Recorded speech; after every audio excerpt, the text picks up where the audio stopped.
সুপ্রিয় ছাত্রছাত্রীবৃন্দ, আসসালামু আলাইকুম। আশা করি আল্লাহর অশেষ মেহেরবানিতে তোমরা ভালো আছো।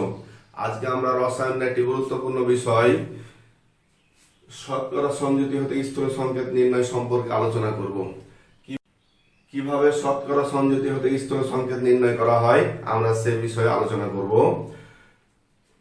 আমরা মনোযোগ সহকারে শুনবো এবং বোঝার চেষ্টা করব। চলো দেখি আলোচনা করি। প্রথমে আমরা শতকরা সংযুতি সম্পর্কে জানবো। শতকরা সংযুতি হচ্ছে কোনো একটি যৌগের 100 গ্রামের মধ্যে কোনো মোলের যত গ্রাম থাকে বা যে পরিমাণ থাকে তাই হচ্ছে ওই মোলের শতকরা সংযুতি। কোনো একটি যৌগের 100 গ্রাম পরিমাণের মধ্যে কোনো একটি মৌল যত পরিমাণ থাকে বা যত গ্রাম থাকে তাই হচ্ছে তার শতকরা সংযুতি। এবং স্থূল সংকেত হচ্ছে যে সংকেতে মৌলসমূহের পরমাণুর প্রকৃত সংখ্যা না দিয়ে তাদের একটি অনুপাত প্রকাশ করা থাকে। যে সংকেতের মধ্যে মৌলসমূহের পরমাণুর প্রকৃত সংখ্যা না দিয়ে সেখানে পরমাণু সমূহের একটি অনুপাত দেওয়া থাকে তাকে আমরা বলবো স্থূল সংকেত। যেমন হাইড্রোজেন পার অক্সাইড, হাইড্রোজেন পার অক্সাইডের প্রকৃত সংকেত হচ্ছে এটি, কিন্তু তার স্থূল সংকেত হচ্ছে এটি। অর্থাৎ হাইড্রোজেনের প্রকৃত সংখ্যা 2, অক্সিজেনের 2, এটি না দিয়ে তাদের একটা অনুপাত প্রকাশ করছে। বেনজিন C6H6, এটি না দিয়ে দেওয়া থাকে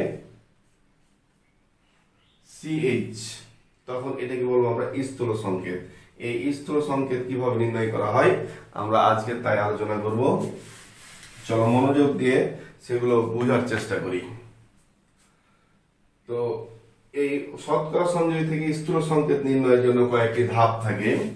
তো 1 নম্বর ধাপ আমরা দেখব যে যে সমস্ত শতকরা সংযুতি দেওয়া থাকবে সেই শতকরা সংযুতির যোগফল 100 আছে কিনা বা আনুমানিক 100 হচ্ছে কিনা সেটি দেখব।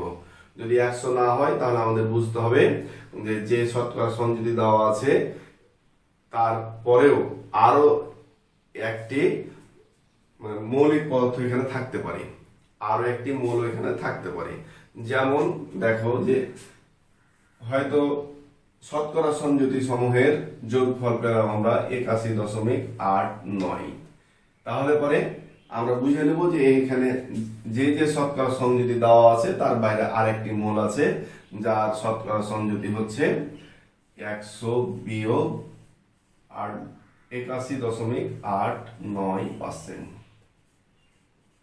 আমরা বুঝতে পারছি হয়তো। আবার দেখো যে শতকরা সংযুতি দেওয়া আছে তাদের যোগফল যদি আমাদের 81.89 হয় তাহলে আমরা বুঝবো এখানে যে শতকরা সংযুতি জয়টি মৌলের দেওয়া আছে তারপরেও আরেকটি মৌল এখানে আছে যেটা শতকরা সংযুতি এখানে দেওয়া নাই। আমরা সেটা বের করব। 100 বিয়োগ 81.89%, যেটা আসবে সেটা হচ্ছে ওই মৌলের শতকরা সংযুতি। এটা আমাদের প্রথমেই দেখতে হবে। আর যদি আমরা 100 আশেপাশে পেয়ে যাই, যেমন ধরো 99.89 পেলাম, তাহলে বুঝে নেব যে এখানে আর অন্য কোনো মৌল নাই। 100 হয়ে গেলে তো অসুবিধা নাই। যদি 99 এরকম ধরনের কিছু একটা হয়ে যায় তাহলে পরে বুঝবো এতে অন্য কোনো মৌল নাই। এটি হচ্ছে আমাদের 1 নম্বর ধাপ। 2 নম্বর ধাপ হচ্ছে প্রতিটি মৌলের শতকরা সংযুতিকে নিজ নিজ পারমাণবিক ভর দ্বারা ভাগ করতে হবে। নিজ নিজ পারমাণবিক ভর দ্বারা ভাগ করতে হবে। এটি হচ্ছে 2 নম্বর, যে প্রতিটি শতকরা সংযুতিকে নিজ নিজ পারমাণবিক ভর দ্বারা ভাগ করব আমরা। তারপরে যে ভাগফলগুলো পাবো, 3 নম্বরের কাজ হচ্ছে যে ভাগফলগুলি পাবো সেই ভাগফলগুলির ক্ষুদ্রতম ভাগফল অর্থাৎ সবচেয়ে ছোট ভাগফল দ্বারা আমরা ওই ভাগফলগুলিকে ভাগ করব। তাহলে পরে আমরা দেখলাম 3 নম্বর ধাপে আমরা যে আমাদের 3 নম্বর ধাপের কাজ হচ্ছে 2 নম্বর ধাপে যে ভাগফলগুলি আমরা পেয়েছি তার মধ্যে ক্ষুদ্রতম ভাগফল দ্বারা প্রতিটি ভাগফলকে ভাগ করব।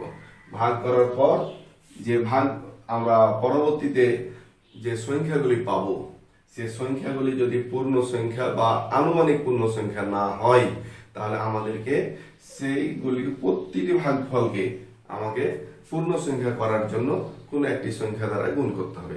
যেমন আমরা হয়তো হাইড্রোজেন পেলাম 1.5, অক্সিজেন পেয়েছি আমরা 2, তাহলে এই ক্ষেত্রে আমাদেরকে করতে হবে কি, এটিকে পূর্ণ সংখ্যা করার জন্য একে 2 দ্বারা গুণ করে আমাদের 3 করতে হবে, তাহলে একেও 2 দ্বারা গুণ করে আমাদের 4 করতে হবে। আমরা বুঝতে পারছি যে 3 নম্বরে যে ভাগফল পাবো আমরা, সেটাই হচ্ছে আসলে স্থূল সংকেতের পরমাণুর সংখ্যা, কিন্তু সেটি যদি আমাদের ভগ্নাংশ সংখ্যা হয় বা দশমিক সংখ্যা হয়, তাহলে পরে সেটিকে আমাদের কোনো একটা সংখ্যা দ্বারা গুণ করে পূর্ণ সংখ্যা করতে হবে। যে সংখ্যা দ্বারা গুণ করলে পূর্ণ সংখ্যা পাবো, আমরা সেই সংখ্যা দ্বারা গুণ করব, ফলে অপর যে সমস্ত মৌলগুলো রয়েছে সেই মৌলগুলোর ভাগফলকেও আমাদেরকে গুণ করে একই সংখ্যা দ্বারা গুণ করে গুণফল আনতে হবে।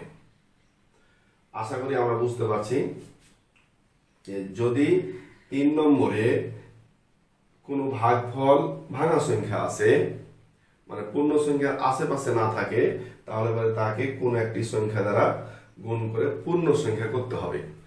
আর ওই একই সংখ্যা দ্বারা অন্য মৌলের যে সমস্ত ভাগফল আছে তাকেও গুণ করে আমাদের গুণফলটা তৈরি করতে হবে।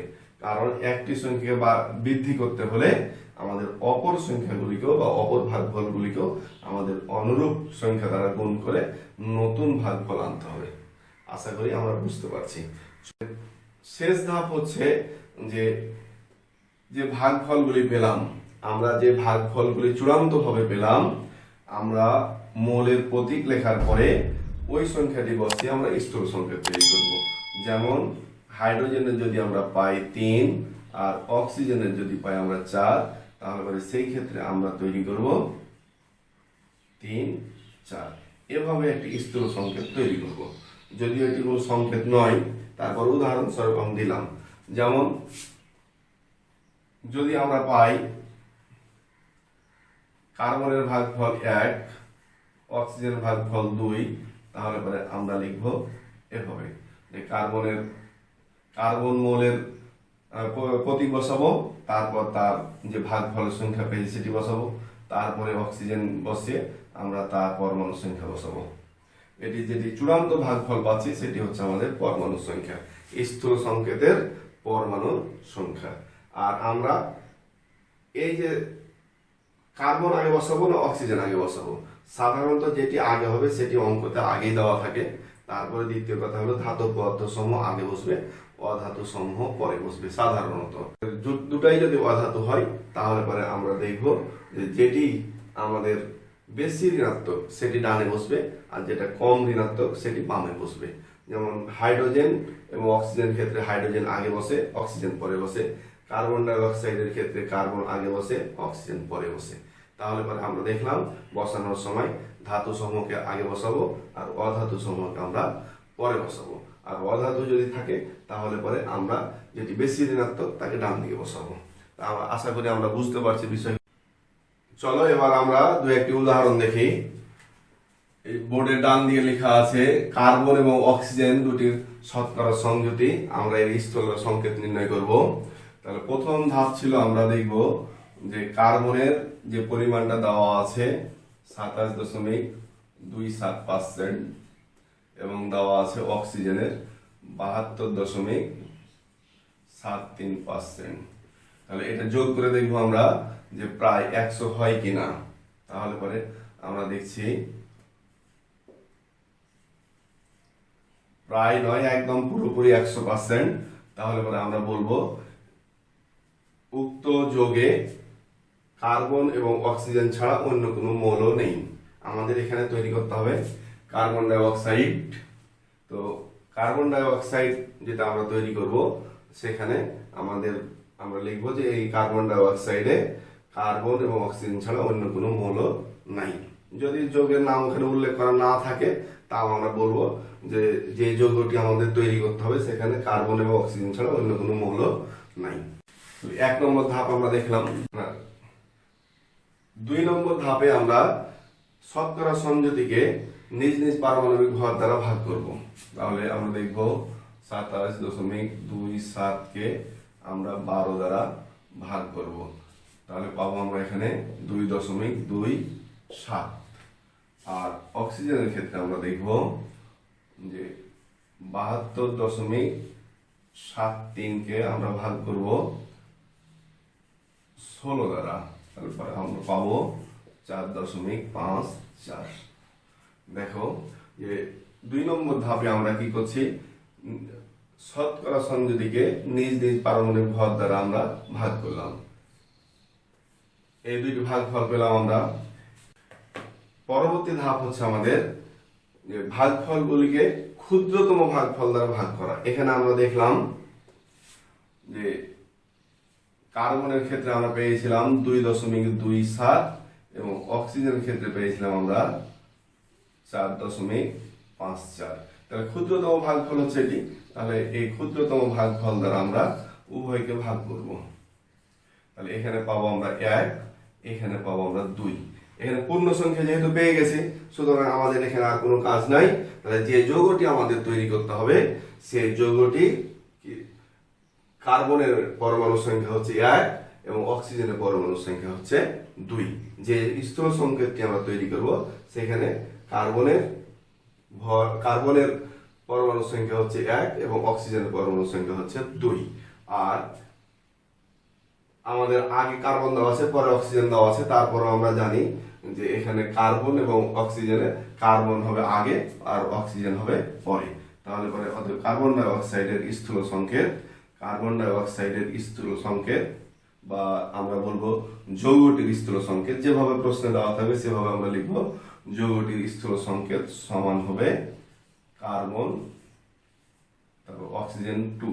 তাহলে কার্বনের 1 বসানোর দরকার নাই, অক্সিজেন 2 বসালাম। তাহলে পরে স্থূল সংকেত আমরা এভাবে নির্ণয় করলাম। আরেকটি উদাহরণ আমরা দেখি, যে বোর্ডে দেওয়া আছে। দেখো, হাইড্রোজেন, নাইট্রোজেন এবং অক্সিজেন। হাইড্রোজেন, নাইট্রোজেন এবং অক্সিজেন এই 3টি মৌলের শতকরা সংযোজিত দেওয়া আছে। আমরা এখান থেকে স্থূল সংকেত নির্ণয় করব। তাহলে স্থূল সংকেত নির্ণয় করার প্রথম ধাপ আমরা দেখব যে এই 3টির যোগফল 100 কিনা। অনেক সময় হতে পারে এরূপ যে কোনো একটা মৌলের নামও দেয়নি, তারপর তোমার শতকরা সংযোজিতও দেয়নি। যদি নাম না দেয়, শতকরা সংযোজিতও না দেয়, তাহলে পরে ধরো যে এখানে নাইট্রোজেন দেওয়া ছিল না। যদি নাইট্রোজেন দেওয়া না থাকে, তাহলে পরে আমরা কি করব, যে হাইড্রোজেন প্লাস অক্সিজেন এর শতকরা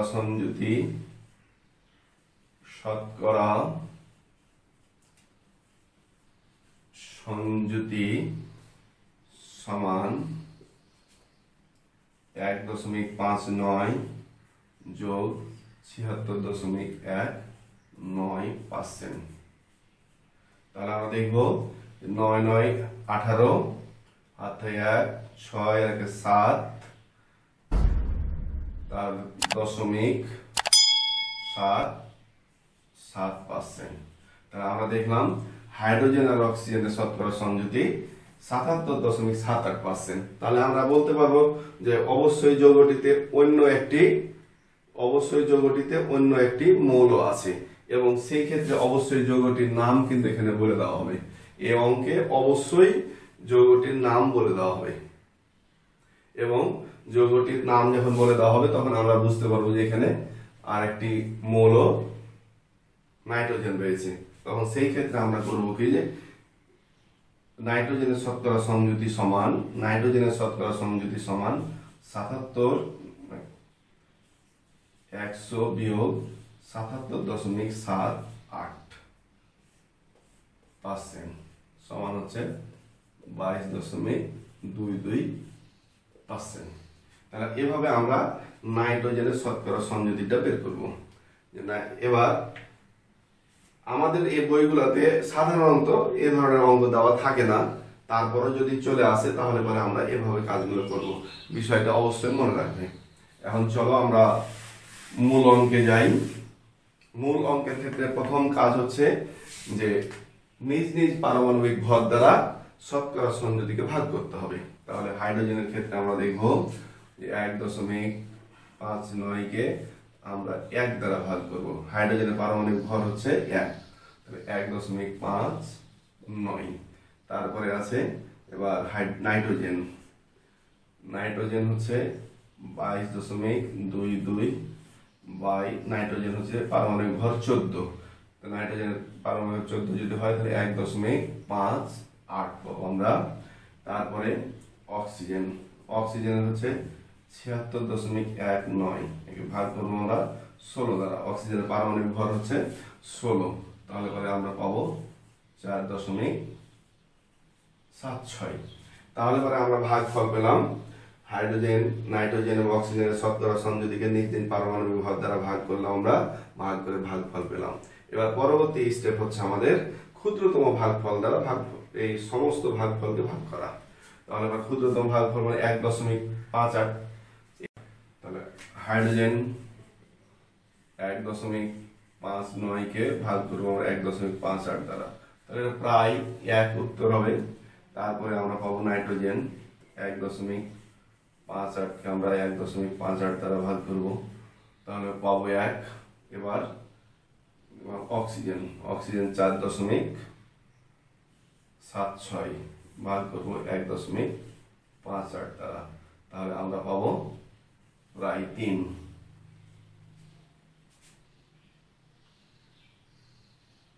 তাহলে আমরা দেখলাম যে হাইড্রোজেনের পরমাণু সংখ্যা পাচ্ছি 1টি, নাইট্রোজেনের 1টি এবং অক্সিজেনের পাচ্ছি আমরা 3টি। তাহলে এই ক্ষেত্রে আমরা দেখতে পাচ্ছি যে আমাদের পূর্ণ সংখ্যা চলে আসছে ভাগফলে। যদি ভগ্নাংশ সংখ্যা আসতো তাহলে পরে আমাদের গুণ করে আবার পূর্ণ সংখ্যা করতে হতো। তো এখানে আমরা যেহেতু পেয়ে গেছি পূর্ণ সংখ্যা, অতএব আমাদের কোনো কাজ নাই।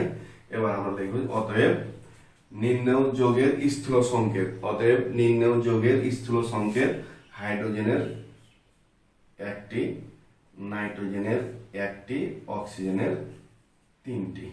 তারপরে আমরা দেখলাম নির্ণেয় যোগের স্থূল সংকেত হচ্ছে হাইড্রোজেন, নাইট্রোজেন এবং অক্সিজেন 3টি। হাইড্রোজেন 1, নাইট্রোজেন 1 এবং অক্সিজেনের 3। তাহলে এখানে পাচ্ছি আমরা নাইট্রিক অ্যাসিড। এইভাবে আমরা যখন আমাদেরকে স্থূল সংকেত নির্ণয়ের জন্য এই শতকরা সংযোজিত তথ্য দেওয়া হবে, তখন আমরা এই স্টেপ বাই স্টেপ অঙ্কগুলি সমাধান করব এবং সর্বশেষে আমরা এভাবে স্থূল সংকেত নির্ণয় করব। আশা করি অঙ্কগুলি বুঝতে পারছো এবং কয়েকটা স্টেপের যেহেতু কাজ, সেহেতু আমরা বেশ কয়েকবার করার মাধ্যমে এগুলি মনে রাখবো এবং তোমাদের বইয়ে যে সমস্ত উদাহরণগুলি দেওয়া আছে এগুলো তোমরা সেখান থেকে কালেকশন করে প্র্যাকটিস করবে।